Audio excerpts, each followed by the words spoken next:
বরগুনায় dengue পরিস্থিতির অবনতি হচ্ছে প্রতিনিয়ত। সোমবার স্বাস্থ্য বিভাগ জানিয়েছে, গত 24 ঘন্টায় নতুন করে আরও ৭৩ জন ডেঙ্গুতে আক্রান্ত হয়েছেন। বিস্তারিত থাকছে জয়নাল আবেদিন রাজুর প্রতিবেদনে। এতে জেলায় মোট আক্রান্তের সংখ্যা দাঁড়িয়েছে ২,৪০২ জন। মৃত্যুর সংখ্যাও বেড়ে দাঁড়িয়েছে ২২ জনে, যাদের সকলেই বরগুনা সদর উপজেলার বাসিন্দা।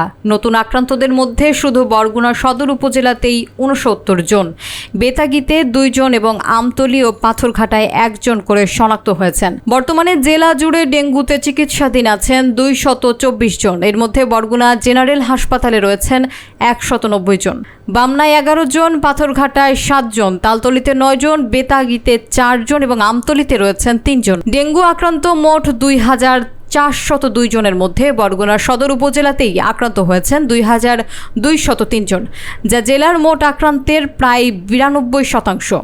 বরগুনার civil surgeon doctor Mohammad Abul Fatta বলেন, ডেঙ্গু নিয়ন্ত্রণে না আসায় আমরা চিকিৎসা সেবা দিতে হিমশিম খাচ্ছি।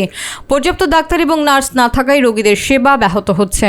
তিনি স্থানীয়দের সচেতনতা বাড়ানোর পাশাপাশি জোরালো পরিচ্ছন্নতা অভিযান এবং মশক নিধন কার্যক্রম চালানোর আহ্বান জানান।